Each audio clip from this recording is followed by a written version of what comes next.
আল্লাহ রাব্বুল আলামিন বলেন কুল্লু নাফসিন যায়িকাতুল মাউত ওয়া ইন্নামা তুওয়াফাউনা উজুরাকুম ইয়াওমাল কিয়ামাহ فمن زحزح عن النار وأدخل الجنة فقد فاز وما الحياة الدنيا إلا متاع الغرور আমার ভাইরা আল্লাহ রাব্বুল আলামিন ওই আয়াতের মধ্যে বলেন প্রত্যেকটা প্রাণীকে মৃত্যুর স্বাদ আস্বাদন করতে হবে আর তোমরা কিয়ামতের দিন পরিপূর্ণ বদলা প্রাপ্ত হবে তারপর যাকে জাহান্নাম থেকে দূরে রাখা হবে এবং জান্নাতে প্রবেশ করানো হবে সেই সফল কাম হবে ভাইরা আমার বোঝা যায় আগে পরে সবাইকে একদিন মওতের পেয়ালা পান করতে হবে ইচ্ছায় হোক অনিচ্ছায় হোক সবাইকে দুনিয়া ত্যাগ করতে হবে এর থেকে কেউ মুখ ফিরে রাখতে পারবে না একজন কবি বলেন মওত কাসিন কুল্লু নাসিন শারিবু কবরু বাইতিন কুল্লু নাসিন দাখিলু মওত কাসিন কুল্লু নাসিন শারিবু কবর বাইতিন কুল্লু নাসিন দাখিলু মওতের পেয়ালা সবাইকে একদিন পান করতে হবে এবং কবর নামক করে সবাইকে একদিন প্রবেশ করতে হবে ঠিক মওতকে তুমি দূরে মনে করো না মওত তোমার নিকটবর্তী সময় মতো এসে গেলে মাথা নড়ার রবে না গতি নিজেকে সামলাও বন্ধু আমার গাফেল থেকো না আমল হতে কে হবে সাথী হাই তোমার অন্ধকার সেই কবরেতে রূহ দেহের শিরা উপশিরা থেকে বের করে আনা হবে তোমার উপর একদিন হাই মাটি ঢেলে দেওয়া হবে মওত যেদিন এসে যাবে সেদিন এক মুহূর্ত আর সুযোগ দেওয়া হবে না ইচ্ছায় হোক অনিচ্ছায় হোক আজরাইল জান নিয়ে যাবে যত বড় বীর বাহাদুর আর প্রকৌশলী লোক হোক না কেন মওতের করাল গ্রাস থেকে কেউ রেহাই পাবে না বাঁচতে পারবে না আল্লাহ রাব্বুল আলামিন আরেকটা আয়াতের মধ্যে বলেন আইনামা তাকুনু ইউদরিকুমুল মাউত ওয়ালাউ কুনতুম ফি বুরুজিম মুশাইয়াদা তোমরা যেখানেই থাকো না কেন মৃত্যু কিন্তু একদিন তোমাদেরকে পাকড়াও করবে যদিও তোমরা সুদূর প্রাসাদের ভিতর অবস্থান করো তবুও মৃত্যু তোমাদেরকে গ্রাস করবে মওত থেকে যতই পালাও মওত তোমায় লইবে গিরি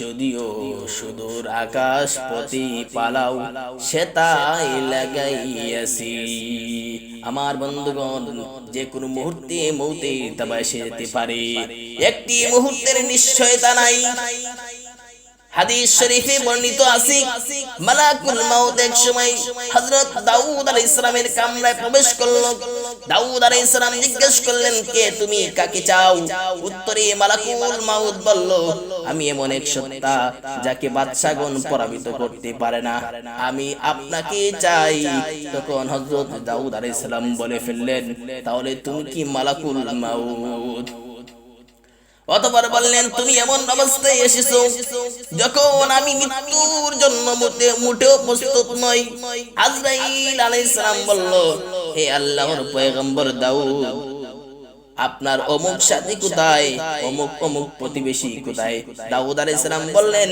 ইন্তেকাল করেছে তখন ফেরেশতা আজরাইল বললেন তাদের মৃত্যুতে আপনার জন্য কি কোনো উপদেশ ছিল না তারা যেমন হঠাৎ করে চলে গেছে আপনাকেও এমনি হঠাৎ করে চলে যেতে হবে এই নসিহত কি আপনি গ্রহণ করেন নাই আপনি কি আল্লাহ তাআলার এই বিধান সম্পর্কে অবগত নন লিকুল্লি উম্মাতিন আজাল ইযা জাআ আজালুহুম ফালা ইস্তাখিরুনা সাআতান ওয়ালা ইস্তাকদিমুন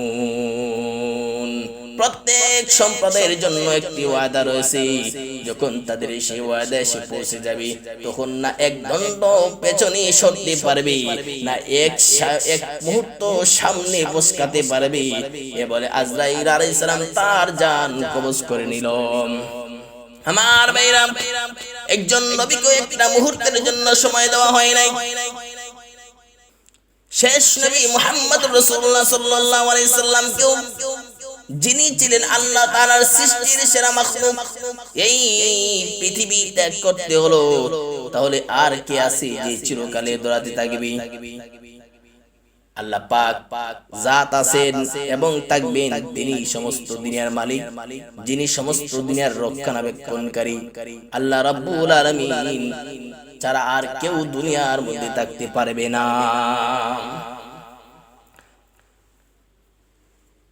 তোমার হায়াত হলো কয়েকটা শ্বাসের সমষ্টি নাম। একটি শ্বাস যখন বের হয়ে গেল, মনে করো তোমার জীবনের কিছু অংশ ক্ষয় হয়ে গেল। এই শ্বাস বের হয়ে একদিন প্রবেশ না করলে তার নাম হবে মাউত। আমার প্রিয় ভাইরা, বলতেছিলাম মৃত্যুর করাল গাছ থেকে কেউ রক্ষা পাবে না, কেননা দুনিয়া পরিবর্তনশীল। আর একতারই শতসিদ্ধ যে জিনিস পরিবর্তনশীল তা একদিন শেষ হয়ে যায়। অতএব দুনিয়া একদিন শেষ হয়ে যাবে, একতারও চিরসত্য যে জন্ম নিলেই মরিতে হয়। মৃত্যু এমন একটা বিষয় যাকে প্রতিরোধ করা যায় না। কোন প্রকার তদবির কৌশল মৃত্যুর বিধানের বেলা কার্যকর হয় না। লৌহ নির্মিত দুর্গে আত্মরক্ষার চেষ্টা এখানে ব্যর্থ। মানুষ যেখানেই থাকুক না কেন, সময় হলে মৃত্যুর অলঙ্ঘনীয় বিধান সেখানে কার্যকর হবে। রণক্ষেত্রেও হতে পারে, গৃহসজ্জায় হতে পারে, রাস্তাঘাটেও মৃত্যু হতে পারে।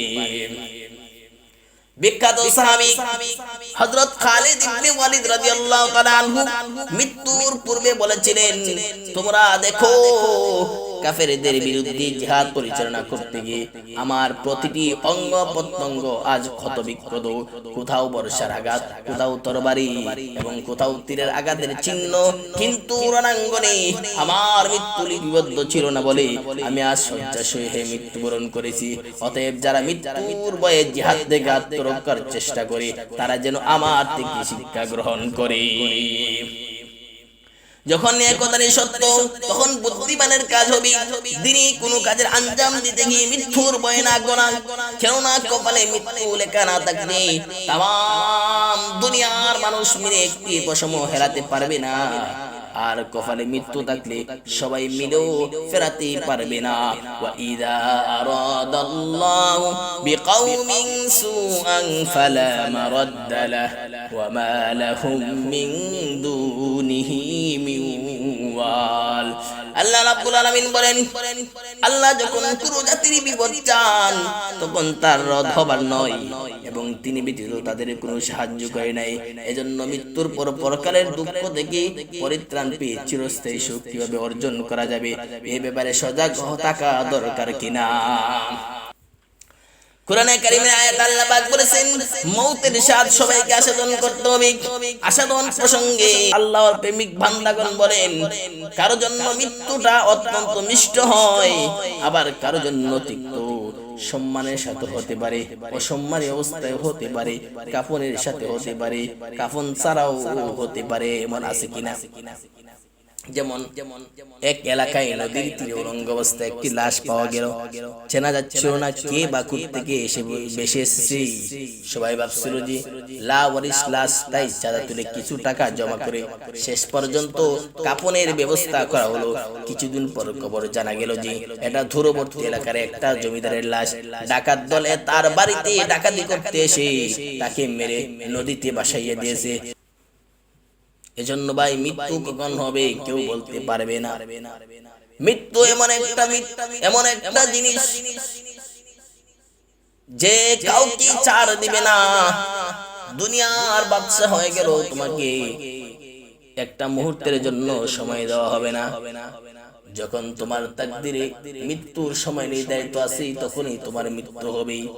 এজন্য একটু আগে আয়াত তেলাওয়াত করেছিলাম, আল্লাহ রাব্বুল আলামিন বলেন, ফাইযা জাআ আজালুহুম লা ইস্তাখিরুনা সাআতাও ওয়া লা ইস্তাকদিমুন। আমার ভাইরা, দুনিয়ার দুনিয়ায় আসার ক্ষেত্রে আগে পরে ধারাবাহিকতা রয়েছে। যেমন আগে দাদা, তারপর পিতা, অতপর ছেলে, এরপর নাতি। তবে যাওয়ার বেলায় কিন্তু কোনো তারতিব নাই।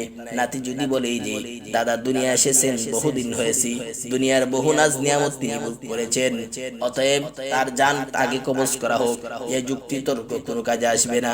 এ ব্যাপারে মহান আল্লাহ রাব্বুল আলামিন যাকে ইচ্ছা করবেন তার প্রতি তার চূড়ান্ত কার্যকর হবে। দুনিয়ার বড় বড় আশা আকাঙ্ক্ষা এমনি থেকে যাবে, বাড়ি গাড়ি নারী দুনিয়ায় পড়ে থাকবে, কিছুই সাথে যাবে না।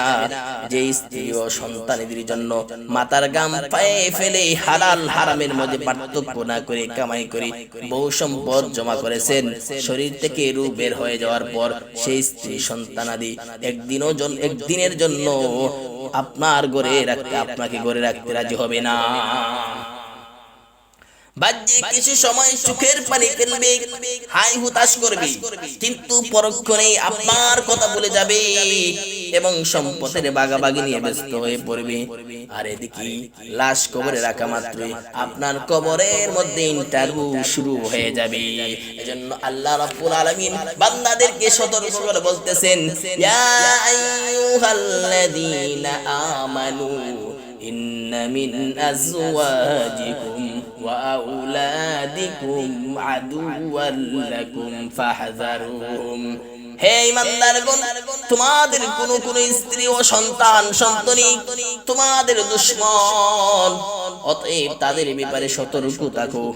ওই আয়াতটা ওই সমস্ত মুসলমানদের সম্পর্কে অবতীর্ণ হয়েছে যারা মক্কায় ইসলাম গ্রহণ করে মদিনায় রাসূলুল্লাহ সাল্লাল্লাহু আলাইহি ওয়াসাল্লামের কাছে হিজরত করে চলে যাওয়ার মনস্থ করে, কিন্তু তাদের পরিবার পরিজন তাদেরকে হিজরত করতে বাধা দেয়। এজন্য আল্লাহ রাব্বুল আলামিন আরেক আয়াতের মধ্যে বলেন, ইন্নামা আমওয়ালুকুম ওয়া আওলাদুকুম ফিতনা। তোমাদের ধন সম্পদ ও জনসম্পদ তথা সন্তান সন্ততি কেবল পরীক্ষা স্বরূপ। আল্লাহ পাক এদের মাধ্যমে মানুষের পরীক্ষা নেন। এসবের মহব্বতে লিপ্ত হয়ে মানুষ আল্লাহর বিধানাবলী ভুলে যায় না, মহব্বত কি যথা সীমায় রেখে স্বীয় কর্তব্য পালনের চেষ্টা সচেষ্ট হয়। মাল এবং সন্তান সন্ততি সম্পর্কে আল্লাহ পাক সূরা কাহাফের মধ্যে ইরশাদ করেন, আল মালু ওয়াল বানুনা জিনাতুল হায়াতিদ দুনিয়া। ধন সম্পদ জনসম্পদ হলো পার্থিব দুনিয়ার সৌন্দর্য।